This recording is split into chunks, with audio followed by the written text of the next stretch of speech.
자, 오늘 말씀 보겠습니다. 오늘 말씀은 먼저 우리 함께 읽을 말씀은 요한복음 4장 35절에서 37절 말씀입니다. 너희는 넉 달이 지나야 추수할 때가 이르겠다 하지 아니하느냐? 그러나 나는 너희에게 이르노니 너희 눈을 들어 밭을 보라. 희어져 추수하게 되었도다. 거두는 자가 이미 삭도 받고 영생에 이르는 열매를 모으나니 이는 뿌리는 자와 거두는 자가 함께 즐거워하게 하려 함이라. 그런즉 한 사람이 심고 다른 사람이 거둔다 하는 말이 옳도다. 아멘. 자, 오늘 우리가 좀 나눌 말씀은 36절 후반부예요. 이는 뿌리는 자와 거두는 자가 함께 즐거워하게 하려 함이라 라는 이 말씀입니다. 물론 이제 오늘 전체적으로는 27절부터 42절 말씀이에요. 그리고 오늘 중점적으로 나눌 말씀은 36절이 됩니다. 자, 요한복음 4장은 계속해서 말씀드리지만 예수님과 사마리아 여인이 대화가 나눴던 것이죠. 그래서 영과 진리로 예배하는 것에 대해서 말씀해 주십니다. 그 사마리 여인과의 대화가 끝날 때 이제 누가 오냐면 이제 제자들이 먹을 것을 가지고 예수님께 와서 이 먹을 것을 드십시오라고 청하죠. 그때 예수님께서 하신 말씀이 뭐죠? 너희가 알지 못하는 양식이 나에게 있다라고 말씀을 하십니다. 그 양식은 34절. 나의 양식은 나를 보내신 이의 뜻을 행하며 그의 일을 온전히 이루는 이것이니라 라고 하는 것입니다. 그러니까 예수님께서 드시는 양식은 어떤 양식이에요? 물리적인 양식을 말씀하시는 게 아니에요. 그런데 여기서 우리가 염두에 두는 것은 항상 우리가 알아야 되는 것은 뭐냐면 예수님께서 말씀하시는 양식은 제자들이 주는 그 양식이 아니었죠. 그러니까 제자들은 항상 뭐냐면 물리적인 양식이에요. 그러니까 보이는 양식. 우리가 실제로 먹어야 되는 양식을 얘기합니다.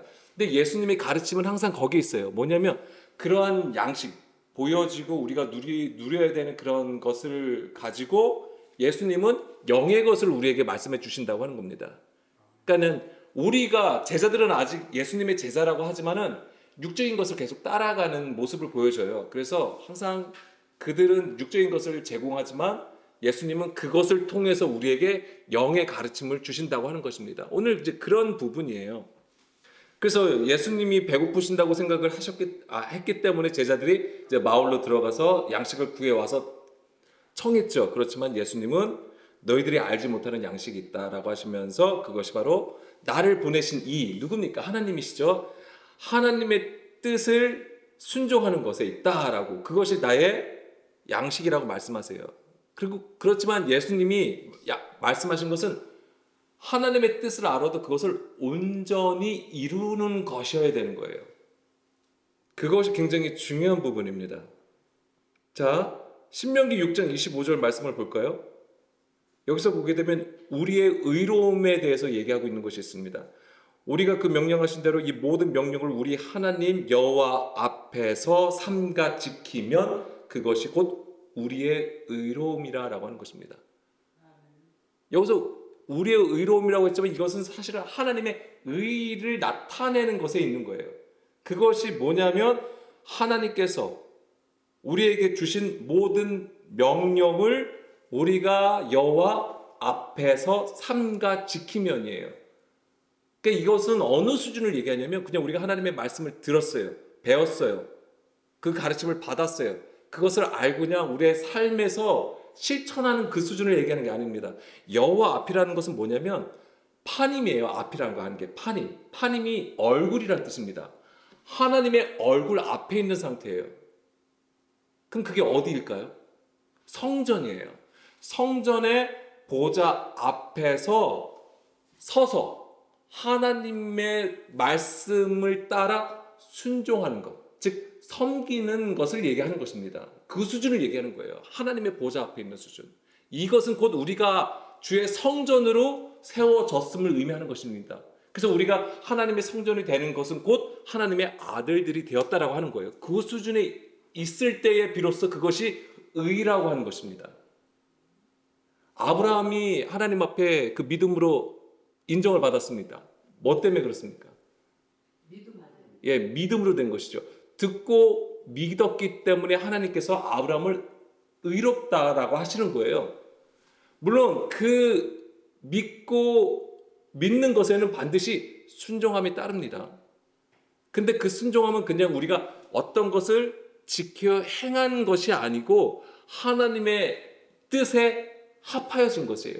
즉 하나님과 하나, 즉 연합되어서 하나님의 우리의 의가 아니에요. 우리의 어떤 표면적으로 나타나는 의가 아니라 그 하나님의 의가 나타난 것을 얘기하는 것입니다.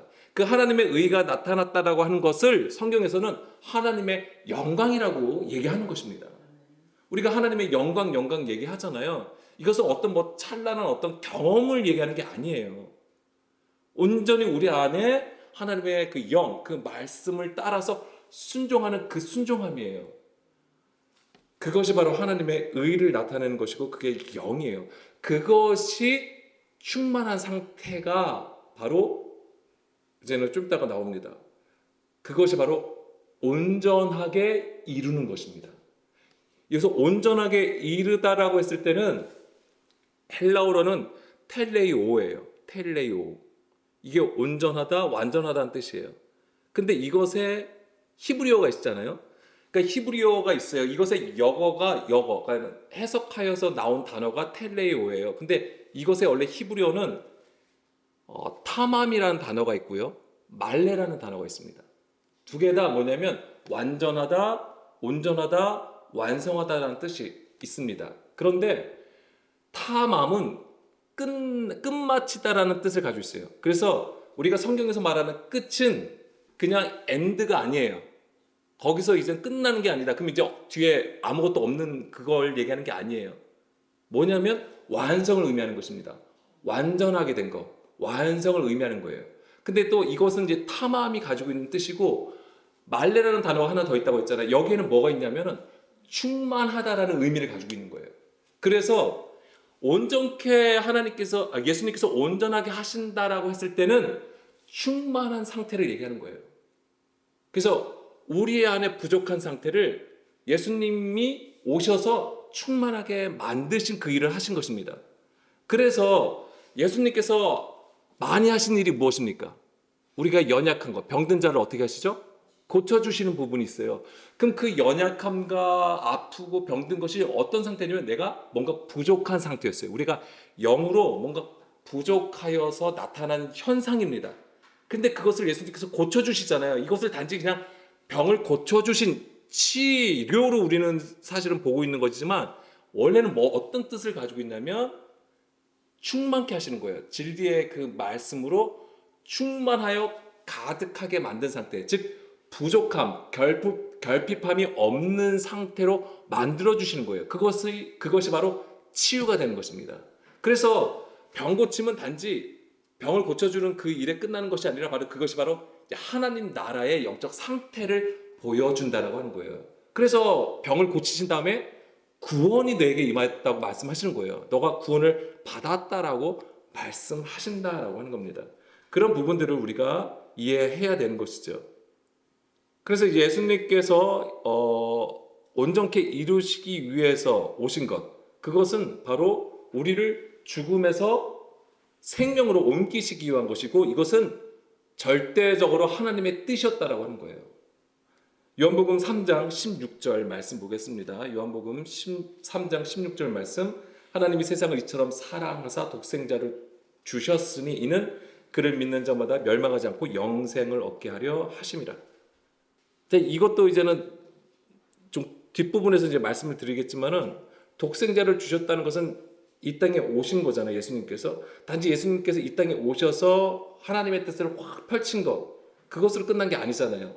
결국 공생의 마지막에는 어떻게 하셨습니까? 십자가에 죽으셨다라고 하는 거예요. 완전케 하시는 그 일이 성취된 장소가 어디냐면 십자가 상이었다라고 하는 겁니다. 십자가에서 그 일이 완성되었다라고 하는 것입니다.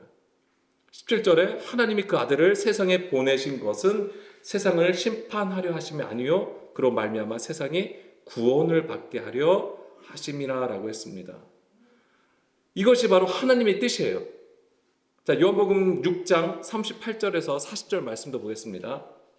내가 하늘에서 내려온 것은 내 뜻을 행하려 함이 아니요 나를 보내신 이의 뜻을 행하려 함이다 라고 하셨고 나를 보내신 이의 뜻은 뭐냐라고 하냐면 내게 주신 자 중에 내가 하나도 잃어버리지 아니하고 마지막 날에 다시 살리는 것이다라고 말씀하세요. 그러니까는 예수님도 아셨어요. 하나님의 뜻, 나를 세상에 보내신 것은 나에게 주신 자를 하나도 잃어버리지 않고 마지막 날에 살리는 것이다 라고 말씀하세요. 그러면서 내 아버지의 뜻은 아들을 보고 믿는 자마다 영생을 얻는 이것이니 마지막 날에 내가 이를 다시 살리리라 라는 것입니다. 그러니까 하나님의 뜻은 무엇입니까? 예수 그리스도를 통하여 예수 그리스도로 말미암아 믿고 다시 살아나게 하심이에요. 이것이 바로 멸망하지 않고 생명으로 옮기신다고 하는 것입니다. 이것이 하나님의 뜻이에요. 그래서 하나님의 뜻은 모든 사람이 구원받기를 원하시는 거예요. 보고 믿는다고 했잖아요. 예수님을 보고 믿는 자가 다시 살아나는 것인데 이 보고 믿는다는 것은 자기를 부인하고 자기 십자가를 지고 예수 그리스도를 따르는 것을 의미하는 것입니다. 지금 내가 예수님을 믿는다고 해서 그것이 이루어지는 게 아니에요. 반드시 자기를 낮추고 자기 십자가를 지고 예수 그리스도와 함께 동행하는 그 삶을 살아야지만이 그 생명으로 옮겨진다라고 하는 거예요. 그것이 실제로 이제 영과 진리로 예배하는 것입니다. 그 삶이 영과 진리로 예배하는 거예요. 단지 이 시간에 아니면 우리가 공적 예배, 주일 오전 예배를 드리는 것으로 영과 진리로 예배하는 것이 아닙니다. 그것은 일부죠. 그것도 하나의 부분이긴 하지만 우리의 삶 자체가 반드시 하나님이 기뻐하시는 그 모습으로 그 하나님의 아들들로서 살아감이 있어야 되는 것입니다. 자, 그래서 이 마지막에 살린다라고 하는 것이 뭐냐면 하나님의 그 일이 온전히 이루어지는 거예요. 그것이. 자, 이사야 11장 9절 말씀 보겠습니다. 완전케 하신다라는 의미를 우리는 이 말씀을 통해서 더 깊게 깨달을 수 있습니다. 우리 함께 읽어보겠습니다. 내 거룩한 산 모든 곳에서 해됨도 없고 상함도 없을 것이니 이는 물이 바다를 덮음같이 여호와를 아는 지식이 세상에 충만할 것임이니라. 아멘. 바로 이것입니다. 자, 물이 바다를 덮음같이, 이것은 우리가 이스라엘의 지형을 보면 알 수 있는 것이죠. 보좌로부터 뭐가 나옵니까? 성전에서 뭐가 나오죠? 생수가 나옵니다. 그게 어디로 가죠? 정확하게 거기서 동쪽으로 갔다가 내려간다고 되어 있어요. 그러면 이스라엘의 지형을 보면 예루살렘이 성전이잖아요. 거기서 동쪽으로 가면은 아라바 지경이 나와요. 요단강이 나옵니다. 그리고 그것을 따라가면은 그게 아라바 지경이고 그 밑에는 뭐가 있냐면 사해가 있어요. 실제로 사해는 죽은 바다이거든요. 염해입니다. 근데 그 그림을 가지고 있는 거예요. 그런데 이 물이 무엇입니까? 보좌로부터 나오는 그 생수는 뭘 의미하는 것입니까? 여호와를 아는 지식이라고 하는 거예요. 찾지 마세요. 로마서 10장 2절 말씀을 보게 되면 사도 바울이 이스라엘이 왜 심판을 받았냐고 했을 때 하나님을 아는 올바른 지식이 없어서 망한 것이라고 한 거잖아요. 그 올바른 지식. 위로부터 오는 여호와를 아는 지식이에요. 그것이 없으므로 자기가 아는 것으로, 자기가 좋아하는 것으로, 자기의 뜻대로 하나님을 예배하고 섬기고 제사를 드렸던 것이죠. 우리가 볼 때 너무 좋아 보일 수도 있어요. 그렇지만 그것은 하나님의 뜻과는 상관이 없다라고 하는 거예요. 하나님을 아는 지식이 없어서 그러한 일들이 벌어지는 것입니다. 그러니까 여기서 보면은 여호와를 아는 지식이 세상에 충만할 것이다. 충만하다. 말래요. 이게 이 일이 일어나야지만 이것이 예수님이 말씀하신 것처럼 세상이 온전하여지는 것이에요. 율법이 온전하여지게 되는 상태를 얘기하는 것이죠. 이것이 바로 구원이라고 하는 것입니다. 그러니까 구원은 어떤 모습을 우리에게 보여주냐면 물이 바다를 덮는 것입니다. 그 바다는 세상이고 우리예요. 우리의 육적 구조를 얘기하는 거예요. 육신에 속한 우리의 구조. 사람의 생각을 따라, 육신의 생각을 따라 내가 원하는 것을 하는 그 구조를 얘기하는 거예요. 그것이 여호와를 아는 지식으로 충만하여지는 것. 이것이 바로 구원이라고 하는 것입니다. 그러면 이 여호와를 아는 지식이 어떻게 우리에서 이루어질까요? 어떻게 작용이 될까요? 예수님께서 십자가에 죽으신 이유가 거기에 있어요. 성령님을 우리 가운데 보내주실 때. 그래서 하나님의 모든 것을 깨닫게 하시는 거죠. 하나님의 지식으로 우리를 더더욱 깨닫게 하시면서 하나님을 알게 하는 거예요. 하나님이 어떤 분이라는 것을. 그 상태를 얘기하는 것입니다. 자, 이사야 6장 3절도 좀 보겠습니다. 자, 이것은 이제는 이사야 선지자가 성전에 있을 때, 이제 우시야 왕이 죽었을 때예요. 6장 3절 말씀에 보게 되면 우시야 왕이 죽었을 때에 성전에 여호와 하나님께서 임하시게 돼요. 이제 그것을 지금 이제는 이사야 선지자가 이제는 보게 되는 것이죠. 그랬을 때의 그의 고백입니다. 거룩하다 거룩하다 거룩하다 만군의 여호와여 그의 영광이 온 땅에 충만하도다 하더라. 자, 이것이 바로 이제 성전에 하나님의 영광이 임한 것을 얘기하는 거예요. 이것이 뭐냐면 온 땅에 충만한 상태라고 하는 거예요. 자, 여기서 우리가 볼 것은 성전은 우리를 얘기하는 거예요. 물론 여기서는 이제는 실제 성전에서 하나님의 영광이 임한 것을 지금 이사야 선지자가 경험하는 것이지만은 이 성전은 우리예요. 근데 이 성전은 어떤 상태가 되냐면 거룩하다예요. 그럼 여기서 아셔야 돼요. 이 거룩하고 거룩하고 거룩하다가 3번 나왔습니다. 이게 마치 뭐 정말 아름답고 빛나고 찬란한 어떤 광경으로 우리는 사실 그 이미지를 가지고 있는 것이지만 성경에서 거룩한 것은 어떤 의미를 가지고 있습니까? 예, 구별된 상태를 얘기하는 거예요. 분리가 이루어진 거예요. 분리, 구별하는 것을 얘기하는 거예요. 그래서 이제 계속 말씀드리지만 창세기 1장에 보면 빛과 어둠이 나뉘어지는 거, 이게 구분되는 것이죠. 그 다음에 궁창 위에 물과 아래의 물이 구별되고 그 다음에 셋째 날에는 물과 바다와 마른 땅으로 구별되는 걸 얘기하는 거예요. 이 구별됨이 바로 거룩이에요. 자, 그래서 여기서 이 거룩하다 거룩하다 이것이 계속 나오는데, 그래서 어떤 일이 벌어지냐면 하나님이 임하셨다고 하는 것은 분리가 일어나는 거예요. 우리의 육신에 속한 것, 즉 불법과 부정 불의가 떨어져 나가는 거고 하나님의 의가 세워지는 것을 의미하는 것입니다. 그러니까 보세요. 4절에 보게 되면 하나님이 임하시죠. 성전의 연기가 충만하다. 그러니까 5절 보겠습니다. 그러니까 지금 이사야 선지자가 어떤 상태가 될까요? 그때 내가 화로다 나여 망하게 되었다 라고 하는 거예요. 이제는 이게 심판이에요. 하나님이 임하는 거예요. 이게 사실은 하나님이 먼저 일어나는 게 심판이라고 하는 거죠. 왜? 우리가 육신에 속한 자이기 때문에. 그러니까 구별되는 거예요. 이 심판이 임하는 거, 네가 망하게 되었다, 하나님의 심판이 임하였다라고 하는 거예요. 이게 어떻게 되면 이게 분리하시는 거예요. 구별하시는 작업입니다. 나는 입술이 부정한 사람이다. 실제로 이사야 선지자가 입술이 부정한 사람일 수도 있어요. 그렇지만은 선지자잖아요. 그가 실제적으로 부정한 사람이라기보다는 이스라엘을 대표해서 얘기하는 겁니다. 뒤에 보면 나는 입술이 부정한 백성 중에 거주하면서 만군의 여호와를 배웠다라고 하는 거잖아요. 우리가 육신의 상태, 죄의 상태에서 하나님 앞에 서는 것은 곧 죽음이에요. 근데 그 죽음이 뭘 의미하는 것이냐면 바로 이제는 우리를 분리시키신다고 하는 거예요. 지금 그러니까는 이 이사야 선지자가 이제 그 하나님의 심판 가운데 있을 때에 6절에 보게 되면 어떤 일이 벌어집니까? 스랍 천사가 와서 그 입술에, 아까 입술이 부정하다고 했잖아요. 그러니까 어떻게 하는 거예요? 숲인 숯, 그러니까 불이 붙은 그 숯을 가지고 어떻게 하는 거예요? 입을 그러니까 데워서 지진 거죠. 그러니까 그게 뭐예요? 부정이 씻겨졌다라고 하는 거예요. 그게 이게 뭐예요? 불로 태우신 거죠. 성령이 임하셨음을 얘기하는 거예요. 그러니까 그가 이제는 하나님 앞에 서게 되는 것이죠. 이것이 거룩하게 되는 거예요.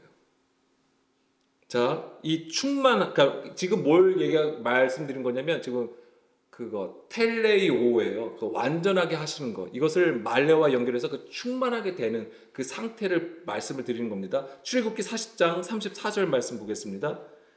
여기서도 보면은 이제 성막이 완성이 되고 이제 하나님의 영광이 성막에 충만하다라고 되어 있는 것이죠. 영광이 성막에 충만한 상태. 이게 바로 우리가 완전케 된다라는 의미예요. 이것이 바로 하나님 나라라고 하는 것입니다. 그래서 우리 안에 하나님의 말씀, 하나님의 그 영이 계심으로써, 즉 우리가 하나님의 성전이 되어짐으로써 이루어진 일이라고 하는 것입니다. 그래서 우리가 이 충만한 가운데에 있기 위해서 항상 우리가 가져야 할 영적 자세는 뭐냐면 마태복음 5장 6절 말씀처럼 의에 줄이고 목마름이 있어야 되는 거예요. 의에 줄이고 목마름. 자, 그래서 의에 줄이고 목마른 자는 복이 있나니 그들이 어떻게 돼요? 배부르다고 했잖아요. 배부를 것이요. 그럼 여기서 배부른다고 생각해도 그래 우리가 하나님의 말씀 앞에 엎드리고 하나님 앞에 열심히 기도하고 예배 잘 드리면 배부른다. 세상에서 잘 산다라고 생각하실 수 있는 건데 그게 아니에요. 배부른다는 것이 뭐냐면 충만한 상태를 의미하는 거예요, 이게. 충만한 상태. 온전케 됨을 얘기하는 것입니다. 그러니까 결핍함이 없고 부족함이 없는 상태에 이르게 된다라고 하는 것입니다. 그러니까 이것은 다시 말씀드리면 하나님의 입에서 나오는 모든 말씀으로 살아간다라는 거예요, 이게. 그렇기 때문에 하나님께서는 출애굽한 이스라엘을 광야로 이끌어 가시는 거예요. 거기서 어떻게 하시는 거예요? 낮추시고 줄이게 하신다고 하는 것이죠. 왜? 하나님의 입에서 나오는 모든 말씀으로 살아가는 그 백성으로 삼으시기 위해서. 그것이 바로 광야를 가는 길이에요. 광야길이라고 하는 것입니다. 그래서 그 광야로 믿음으로 인내하여서 나아가는 자가 비로소 가나안 땅에 들어간다고 하는 거예요. 그래서 그 가나안 땅에 들어가는 것이 바로 충만한 상태라고 하는 것입니다. 그런 그림이에요. 그렇지만 실제적으로 또 그 가나안 땅에 갈 때도 그냥 들어가서 사는 게 아니잖아요. 가나안 족속을 쫓아내야 되는 것입니다. 샬롬의 상태에 이르러야 되는 것이죠. 근데 거기서 이기는 자가 바로 어떤 자냐면 그 광야에서 주의 말씀을 듣고 순종함으로써 나가는 자가 그 가나안을 진정으로 정복하여 살게 된다라고 하는 것이죠. 그런 그림들을 가지고 있는 것입니다. 자, 요한복음 6장 31절 말씀을 볼까요? 자, 광야에서 실제로 이스라엘 백성들이 먹은 양식이 있습니다. 무엇입니까? 만나입니다. 만나. 그렇지만 만나도 하나님은 정량을 주셨어요. 하나님께서 정하신 법이 있었고 백성들은 그 법대로 그 만나를 먹어야 됐던 것입니다. 그런데 31절 보게 되면 기록된 바 하늘에서 그들에게 떡을 주어 먹게 하였다 함과 같이 우리 조상들은 광야에서 만나를 먹었나이다. 32절에 예수께서 이르시되 내가 진실로 진실로 너에게 이르노니 모세가 너에게 하늘로부터 떡을 준 것이 아니라 내 아버지께서 너에게 하늘로부터 참떡을 주시나니 하나님의 떡은 하늘에서 내려 세상에 생명을 주는 것이라. 그래서 이 떡이 뭐예요? 누구예요? 예수님이죠. 그래서 예수님께서 자신을 나는 생명의 떡이다라고 말씀을 하시는 것입니다. 그러니까 그 충만한 상태, 온전한 상태에 있으려면 반드시 예수 그리스도의 그 말씀을 반드시 우리가 먹어야 된다라고 하는 것입니다. 이게 왜 또 중요하냐면 좀 이따가 나누겠습니다만 뭐냐면 예수님께서 말씀을 주시면 곧 뭐예요? 그 진리의 말씀의 씨를 세상에 뿌리는 것과 같다라고 하는 것입니다. 그 세상은 누구죠? 우리예요. 우리였던 거예요. 그 우리를 향하여 그 진리의 말씀을 뿌려주신 것이 바로 예수님이었다라고 하는 것입니다. 그리고 반드시 그것을 먹어야 되는 거예요. 예수님께서 주시는 양식이 무엇입니까? 말씀이에요. 그래서 인자의 살과 피를 먹어야 된다라고 예수님이 말씀을 하시는 거예요. 그리고 그 예수님께서 주시는 그 양식은 또한 당연히 아버지로부터 가지고 온 거죠. 하늘의 양식이라고 하는 거예요. 자, 예수님 자신이 바로 이제 생명의 떡이라고 말씀하셨고 그것을 먹는 자는 영원히 줄이지도 목마르지도 않는다라고 하는 것입니다. 그리고 이것의 완성이 어디서 이루어졌냐면 좀 전에도 말씀드린 것처럼 이제 십자가에서 이루어졌다고 하는 거예요. 그것이 요한복음 19장 28절에서 30절. 예수님께서 십자가상에서 이걸로 말씀하세요. 내가 목마르다고 하시죠. 그러니까는 거기 신포도주가 가득히 담긴 그릇이 있는지라 사람들이 신포도주를 적신 해면을 우슬초에 매어 예수의 입에 대니 예수께서 신포도주를 받으신 후에 이르시되 다 이루었다 라고 말씀하시죠. 그래서 이 텔레오는 바로 이제 십자가상에서 이루어진다라고 하는 것입니다. 그래서 우리가 그 영의 양식을 먹기 위해서는 우리가 낮추어지고 줄임이 있어야 되는 건데 이것이 바로 예수 그리스도와 함께 십자가에 못 박히는 그것으로 이루어진다라고 하는 것입니다. 다시 요한복음 4장 35절로 돌아가겠습니다. 자, 여기서 또 이제 중요한 말씀을 계속 하시는데요. 자, 그 양식을 하시면서 그 다음에 이어서 추수에 대해서 말씀을 하세요. 당연히 이 양식을 어떻게 얻을 수 있을까요? 우리가 추수를 해야지, 추수를 해야지 이 양식을 얻는 거예요. 그러면서 이제 계속 이제는 말씀을 이어가십니다. 너희는 넉 달이 지나야 추수할 때가 이르겠다 하지 않겠느냐? 자, 이거는 이스라엘 백성들이 가지고 있는 일반 지식이에요. 넉 달이 지나야 추수할 때가 이른다라고 하는 것을 너희는 그렇게 말한다고 하는 거예요. 왜냐하면 파종을 언제 하냐면 겨울에 합니다. 겨울에. 이스라엘은 우리나라와 다릅니다. 겨울은 거기는 비가 내려요. 그렇기 때문에 파종을 합니다. 그리고 겨울에 파종을 하면 언제 이것이 추수를 하냐면 봄에 합니다. 봄에. 그래서 봄에 추수하는 것이 무엇입니까? 보리하고 밀을 하는 거예요. 그러니까는 보리가 좀 더 한 달 정도 앞서 있어요. 그래서 3월 달에서 4월 달에 바로 이제 보리를 추수하고 4월에서 5월 달 사이에 밀을 추수합니다. 그러니까는 11월 달에 이제는 파종을 하는 겁니다. 11월 달에. 11월 달하고 12월 달에. 그 사이가 뭐냐면 4달이에요. 넉 달이에요. 넉 달. 그러니까 일반적으로 그렇다고 하는 거예요. 이스라엘의 농사는 그렇습니다. 그래서 예수님이 그걸 말씀하시는 거예요. 너희는 넉 달이 지나야 추수할 때가 이른다라고 얘기를 하지 않느냐. 자, 이것은 이스라엘의 농사 시기가 그렇고 이것은 또한 절기도 마찬가지입니다. 절기와도 관련되어 있어요.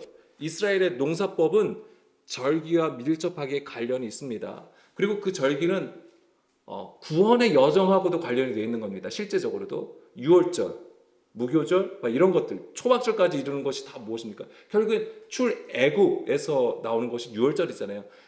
그때가 3, 4월이에요. 그때가 사실 파종하는 시기를 추수할 때라고 하는 거죠. 그게 그렇게 이어진다고 하는 것입니다. 연결되는 것이죠. 자, 그런데 보면은 그러나 나는 너에게 이르노니 너희 눈을 들어 밭을 보라 희어져 추수하게 되었도다라고 하는 것입니다. 자, 여기서 보게 되면 눈을 들어 밭을 보라 희어져 추수하게 되었다라고 말씀하세요. 그럼 이때가 추수할 때냐라고 하는 것이죠. 그리고 더 이상한 건 더 뭐냐면 36절에 보게 되면 거두는 자가 이미 삭도 받고 영생에 이르는 열매를 모은다라고 되어 있습니다. 거두는 자가 이미 삭도 받는데요. 자, 이게 뭐냐면 그 삭스는 언제 받죠? 우리가 대부분 일을 한 다음에 받는 게 정상이에요. 그래야지 안 그러면 미리 줬는데 그 사람 도망가면 어떻게 합니까? 그런데 여기서도 보면 거두는 자가 이미 삭도 받고 영생에 이르는 열매를 모은다고 하는 것은 뭐냐면 추수의 어떤 긴급함을 얘기하는 거예요. 이것은 예수님께서. 그러니까 뭘 지금 우리가 주목해야 되냐면 너희 눈을 들어서 보라고 하는 거예요. 그러면서 보라고 하는 게 뭐예요? 희어져 추수하게 되었다라고 하는 거예요. 그러면 이것은 뭘 얘기하실까요? 이 눈을 들어서 밭을 보라고 하신 것은 무엇을 보라고 하신 걸까요? 곡식을 보라.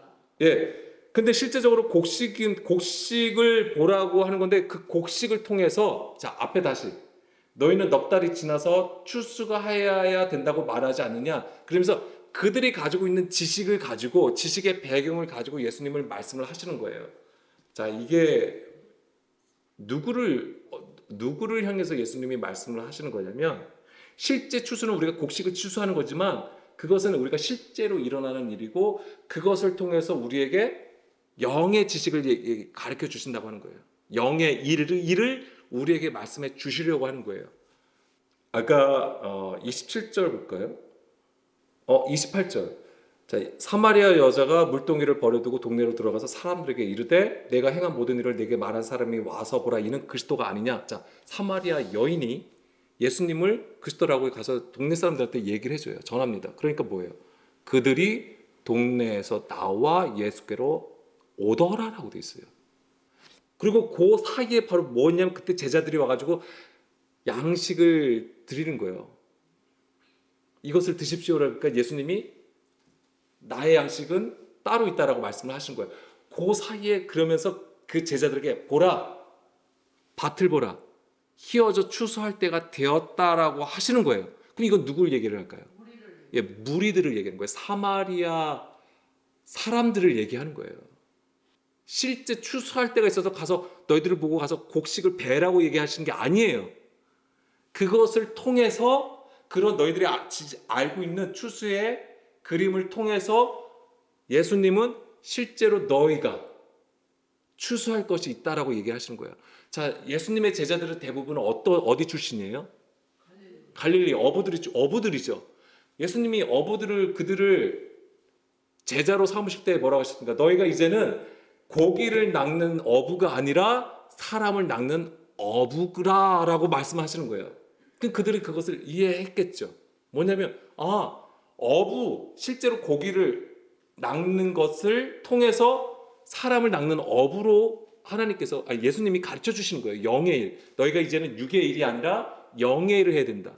그리고 지금 이것도 마찬가지입니다. 뭐냐면 너희가 실제 추수를 하는 것이지만은 너희들이 실제로 생활하고 먹어야 되는 그 식량을 얻기 위해서 추수를 하지만은 그것을 통해서 예수님은 영의 일을 가르쳐 주시는 거 뭐예요? 저 사마리아인, 예수님께로 오는 사마리아인들을 통하여서 추수해야 된다라고 하는 거예요. 그걸 지금 제자들에게 얘기를 해주고 있는 것이죠, 이것을. 근데 희다라고 했죠. 희게 되었다라고 하는 거예요. 그러면 생각을 해보면 왜 희다라고 했을까요? 그들이 입는 옷이 어떤 옷이겠어요? 그들이 생활하는 실제 옷은, 그러니까 실제로 완전히 새하얀 옷을 얘기하는 건 아닙니다. 그러니까 누런 옷이죠, 약간. 누렇지만 그것이 여기서 의미하는 것은 뭐냐면 색감이 없는 옷을 얘기하는 거예요. 색감이 없는 옷. 그것을 보고 예수님께서 희게 되었고 그들을 추수해야 된다. 육에 속한 것에서 이제 영의 사람으로 옮겨야 된다라고, 그것이 추수의 그림이에요. 그것을 우리에게 지금 예수님은 말씀해 주신다라고 하는 것입니다. 그러면서 성경에서 말하는 추수는 어떤 의미를 가지고 있습니까? 예, 심판입니다. 심판하고 구원이 같이 있어요. 그래서 실제로 추수할 때 어떤 일이 어떻게 되는 것이죠? 그러니까 추수하는 사람들이 낫을 가지고 베죠. 그리고 그 다음에 어떻게 합니까? 알곡하고 가라지, 쭉정이를 구별해낸다고 하는 거예요. 그래서 가라지는 불태우고 알곡은 곡간에 들인다라고 하는, 그것이 바로 충만한 상태예요. 그것이 바로 말레이의 상태를 얘기하는 것입니다. 그것이 완성이고 그것이 구원의 그림이 된다라고 하는 거예요. 그래서 이 심판은 뭐예요? 그냥 분리하는 거잖아요. 알곡과 가라지를 분리해낸다라고 하는 것입니다. 자, 마태복음 13장 37절 보겠습니다. 여기서 이제 그 위에 그 씨 뿌리는 그 비유를 말씀해 주세요. 그런데 자, 좋은 씨를 뿌리는 자는 누구예요? 좋은 씨를 뿌리는 이는 인자요라고 되어 있습니다. 이거 잘 기억을 하세요. 씨를 뿌리는 자는 인자입니다. 그리고 밭은 세상이라고 했고요. 좋은 씨는 천국의 아들들이요, 가라지는 악한 자의 아들들이요, 가라지를 뿌리는 원수는 마귀요, 추수 때는 세상 끝이요, 추수꾼은 천사들이니 그런즉 가라지를 거두어 불에 사르는 것 같이 세상 끝에도 그러하리라 라고 되어 있습니다. 자, 이 추수 때 어떤 일이 벌어집니까? 그러니까 추수 때까지 알곡하고 가라지는 함께 공존하는 것입니다. 그것이 추수 때에 구별되는 거예요. 그것이 세상 끝이라고 하는 거예요. 그것이 완성의 의미예요. 추수의 의미예요. 그런 부분들을 잘 아셔야 돼요. 그래서 지금 우리가 교회에 있는 것 자체가 어떤 모습일 수 있냐면, 교회에 있기 때문에 다 거룩하고 다 착하고 다 선한 게 아니에요. 우리 다 악함도 가지고 있어요. 육신의 모습을 다 가지고 있어요. 그러니까 여기서 지금 같이 섞여 있다라고 하는 거예요. 여기서 우리가 온전히 하나님의 뜻을 쫓아가려고 오늘도 우리가 말씀을 듣기를 원하는 것이고, 기도하는 것이고, 예배를 드리는 것입니다. 자꾸만 우리가 가라지 쪽으로 가지 않기 위해서, 쭉정이가 되지 않기 위해서, 알곡이 되기 위해서. 다시 요한복음 돌아가겠습니다. 요한복음 4장 35절. 그래서 지금 그런 상황에서 말씀을 하시고 36절에 거두는 자가 이미 삭도 받고 영생에 이르는 열매를 모나니 이는 뿌리는 자와 거두는 자가 함께 즐거워하게 하려 함이라 라고 되어 있습니다. 그럼 여기서 뿌리는 자는 누구입니까? 예수님이죠. 아까 제가 이제 좋은 씨를 뿌리는 자가 누구라고 했어요? 인자라고 했어요. 그 다음에 추수꾼이 있죠. 그 추수꾼이 누구겠습니까? 제자들이에요. 그래서 여기서 뭐였냐면 뿌리는 자가 인자 예수님을 얘기하는 것이고 거두는 자가 바로 제자들을 얘기하는 거예요. 그런데 이들이 뭐예요? 뿌리는 자와 거두는 자가 함께 즐거워하게 하려 함이라라고 하는 거죠. 실제적으로 우리는 뿌리는 자가 그 거두는 자잖아요. 그렇지만 성경에서 성경의 가르침을 우리가 봐야 되는 것이죠. 그럼 여기서도 우리가 이제는 볼 수 있는 게 뭡니까? 예수님께서 뿌렸다고 하는 거예요. 그럼 이게 그리고 거두는 것은 제자라고 했습니다. 그럼 이것이 어떻게 우리 가운데에 이것이 되어지는가인데요. 37절 보게 되면 그런즉 한 사람이 심고 다른 사람이 거둔다 하는 말이 옳도다라고 되어 있습니다. 한 사람이 심고 다른 사람이 거둔다. 여기서 한 사람이라고 되어 있잖아요. 알로스라는 단어가 쓰였습니다. 다른 사람도 알로스예요. 근데 여기서 이제는 한글은 그걸 구별하기 위해서 다른 사람으로 해석이 된 것뿐입니다. 어쨌거나 한 사람이 심고 한 사람이 거둔다 하는 말이 옳도다라고 되어 있는데 이것이 우리에서 어떻게 이루어질까요? 이것을 이제는 우리가 알려면은 요한복음 12장 24절 말씀을 좀 볼 필요가 있어요. 자, 예수님께서 뿌리는 자라고 했습니다. 자, 뿌리는 자가 어떤 것을 의미하냐면은 24절에 보면 한 알의 밀이 땅에 떨어져 죽지 아니하며 한 알 그대로 있고 죽으면 많은 열매를 맺는다라고 하는 것입니다. 이게 바로 예수님께서 하시는 일이에요. 뿌린다라고 하는 것은 무엇입니까? 죽음을 의미하는 거예요. 그래서 예수님은 실제적으로 육신으로 오셨어요, 우리 가운데. 그 육신으로 오셨고 온전히 하나님의 말씀을 전하시고 하나님의 일을 행하시고 결국에 십자가에 죽으셨다는 거예요. 그 십자가의 죽으심이 뭐예요? 육신됨이 죽으신 거잖아요. 예수님이 죄가 있으셔서 죽으신 게 아니에요.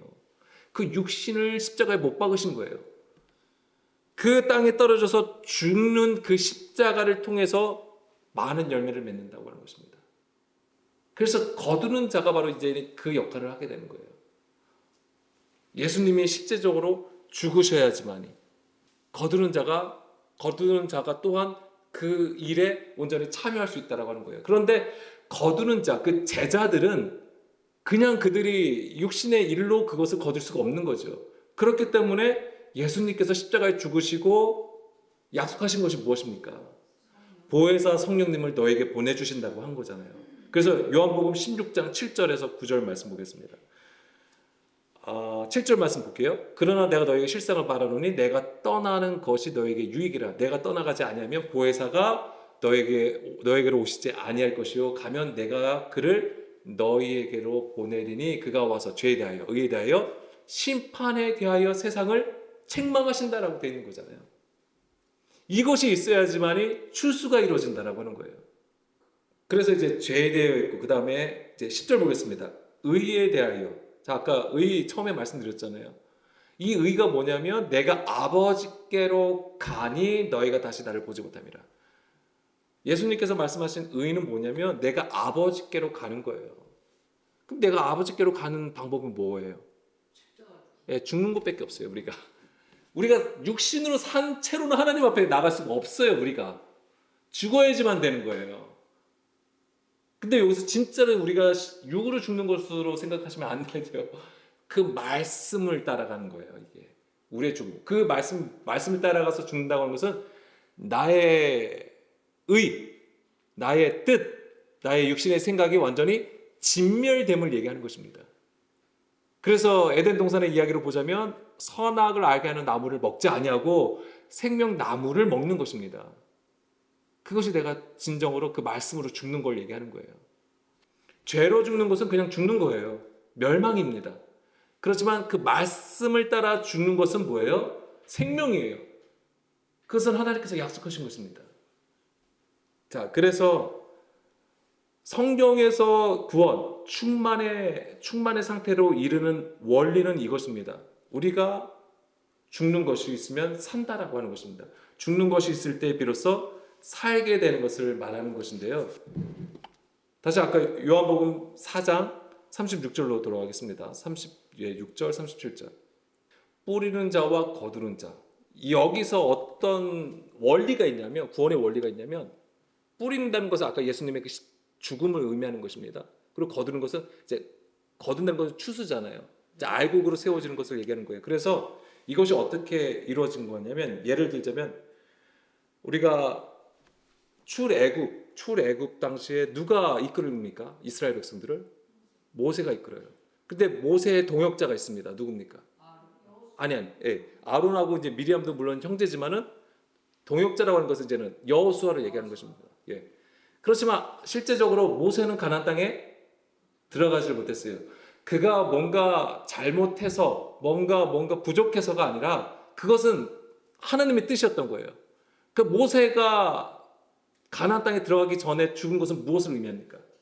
예수님의 십자가를 의미하는 거예요. 그것은 예수님의 죽음을 모세가 보여주는 거예요. 그리고 누가 들어가죠? 모세가 들어가잖아요. 아니, 여호수아가 들어가잖아요. 그것은 뭐예요? 이제 부활의 예수님을 보여주는 거예요. 그래서 죽음과 부활이 그렇게 있어야 돼요. 그게 바로 모세는 뿌리는 자와 같은 거예요. 여호수아는요, 거두는 자와 같은 거예요. 마치 이것이 예수님과 제자들의 모습과 또 같은 거예요. 이것이 구원의 원리예요. 예를 들면 또 있습니다. 아까 이제는 우리가 하나님의 아들이 세워준 우리가 성전이라고 했잖아요. 자, 다윗이 하나님 앞에 엄청나게 왕으로 세움을 받았잖아요. 기름을 부었어요. 그 다음에 광야 생활을 했습니다. 그리고 그가 통일 왕국을 이뤘어요. 다윗의 마음에는 하나님의 집을 짓고 싶었어요. 성전을 짓고 싶었어요. 그런데 다윗의 그 간절한 마음에도 불구하고 다윗은 성전을 짓지 못했습니다. 누가 짓습니까? 솔로몬이 짓게 되는 것이죠. 그렇죠. 바로 그런 거예요. 다윗은 뿌리는 자였어요. 그래서 그가 설계도도 하나님으로부터 도면도 설계도 받고 재료도 다 모으잖아요. 뿌리는 자예요. 자기의 육신의 생각을 따라 행하지 않았어요. 그 모든 것을. 그렇게 뿌리니까 누가 거두는 거예요? 예, 아들 솔로몬 왕이 성전을 짓게 되는 것이죠. 그런 그림들이에요. 성경은 대부분. 예수님을 보자고요. 그러니까 예수님을 이제 여기서 이제 거두는 자로 보자면 예수님이 거두는 자로 보면 그 전에 뿌리는 자는 누구였을 것 같아요? 세례 요한이죠. 세례 요한이 주에 오시는 그 길을 예비한 거잖아요. 그가 뿌리는 자였어요. 그래서 그걸 거두는 자가 바로 예수님이었다고 하는 거예요. 그런 원리를 성경에서는 계속해서 우리에게 보여준다라고 하는 것입니다. 흔히 우리가 얘기하는 게 예전에 굉장히 많이 나눴던 것이 그거예요. 바로 예를 들면 뭐 에서가 있으면 에서가 누가 있죠? 에서는 육신에 속한 자라면 야곱이 있는 거잖아요. 이삭을 얘기하자면 이삭이 거두는 자라면 뿌리는 자는 누구였냐면 예, 그런 거와 같은 거예요. 일종의. 그러니까 이스마엘은 죽어야 되는 자예요. 왜냐하면 육신에 속한 자이기 때문에. 그래서 그것은 이스마엘이라는 하고 이삭의 두 인물을 우리는 보는 것이지만 그것이 우리 안에 얘기라고 하는 거잖아요. 우리 안에 육신의 구조, 이스마엘. 그것이 완전히 진멸당할 때에 우리 안에 이삭이 세워진다라고 하는 것입니다. 그걸 얘기하는 거예요. 그래서 뿌리는 자나 거두는 자가 함께 즐거워한다는 게 그런 얘기예요. 그러니까 우리가 다 육신의 것은 분명히 하나님 앞에 불법이고 불의가 되는 것이지만 그것을 우리가 인정해 드려야 되는 거예요. 내가 죄인이고 내가 육신에 속한 자이고 내가 하나님 앞에 잘해드린 것 같았더라도 잘해드리는 것 같을지라도 그것이 우리의 의라는 것을 알아야 되는 것이죠. 그것을 알 때에 비로소 하나님께서 우리를 그 생명 그 영으로 이끌어 가신다라고 하는 것입니다. 그렇게 살아갈 때에 우리가 하나님께서 약속하신 그 충만의 상태로 바로 우리가 들어간다라고 하는 것입니다. 그것이 바로 구원의 상태라고 하는 거예요. 그러면서 이제 38절 내가 너희로 노력하지 아니할 것을 거두러 보내었노니 다른 사람들은 노력하였고 너희는 그들이 노력한 것에 참여하였다라고 말씀을 하십니다. 그러니까 이것은 전적으로 하나님의 은혜라고 하는 것이죠. 내가 뿌리고 내가 거두는 게 아니에요. 내가 뭘 해서 그 결과물을 얻어서 하나님에게 영광을 올려드리는 게 아니에요. 제일 중요한 것은 하나님께서 가장 보시는 그 중심은 뭐예요? 나를 낮추고 죽이는 것에 있어요. 그래야지 하나님께서 그 생명으로 이끌어 가시기 때문에. 이것이 우리를 구원으로 이끄시는 하나님의 방법이고 성경에서 우리에게 가르쳐주는 원리입니다. 구원의 원리가 되는 거예요. 추수의 원리가 되는 거예요. 그러니까 39절 여자의 말이 내가 행한 모든 것을 그가 내게 말하였다 증언하므로 그 동네 중에 많은 사마리아인이 예수를 믿는다라고 되어 있는 것이죠. 여기서도 우리가 보면은 한글은 숫자로 사마리아인이 굉장히 많이 예수님을 믿는 것처럼 보이지만 원래 원문을 보게 되면 사마리아인들이 예수님을 많이 믿었다라고 되는 거예요.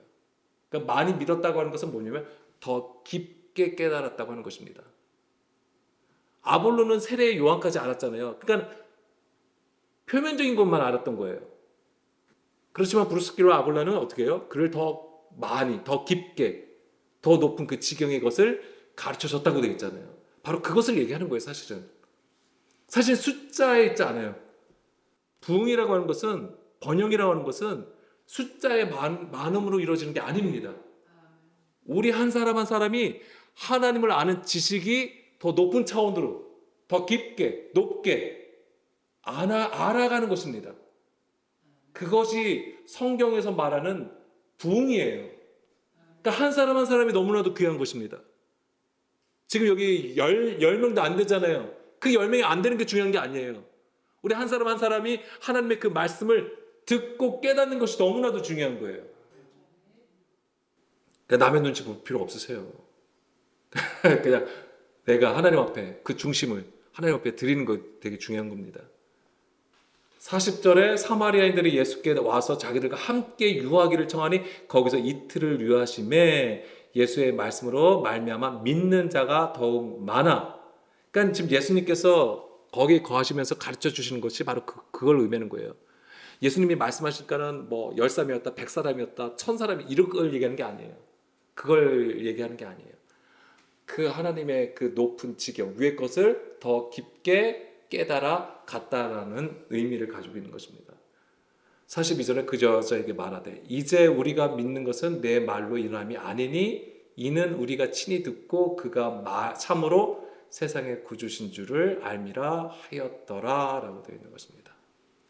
여기서 보게 되면 우리가 믿는 것은 내 말로 인함이 아니니라고 되어 있잖아요. 이것은 뭐냐면 여기서는 이 말이라는 것은 호로고스가 아니에요. 그러니까 사람의 말로 된 것이 아니라고 하시는 거예요. 네가 증거를 했지만은 증언을 한 것이지만 그것은 하나님께서 하신 거다라고 말씀을 해주시는 거예요. 영이 하신 거라고 말씀을 해주시는 거예요. 그럼 39절 잠깐 보겠습니다. 39절에 보게 되면은 여기서도 그 얘기가 나와요.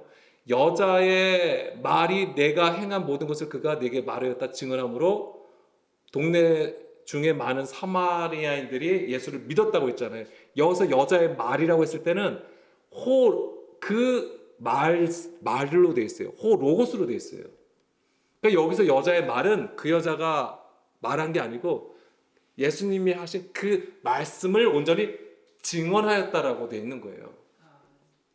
그러니까 이것이 바로 이제는 뿌리는 자의 역할을 이제는 예수님이 뿌리심으로써 그것이 이루어진 것이고 그 다음에 그로 하여금 많은 사마리아인들이 오게 된 거잖아요. 그러면서 예수님을 보러 온 것이고 그것이 바로 추수하게 되었다고 하는 것이고 그러면서 예수님이 그들에게 그 말씀을 더 가르쳐 주신 거예요. 이틀 동안 거기 거하셔서 하신 일이 무엇이겠냐고요. 말씀을 가르쳐 주신 것밖에 더 하시겠어요, 예수님께서. 추수의 역할입니다. 예수님이 그걸 보여주시는 거예요. 그래서 제자들에게 말씀을 해주신 거예요. 자, 추수할 때가 되었다라고 하는 거예요. 자, 우리가 그러한 자가 되길 간절히 원합니다.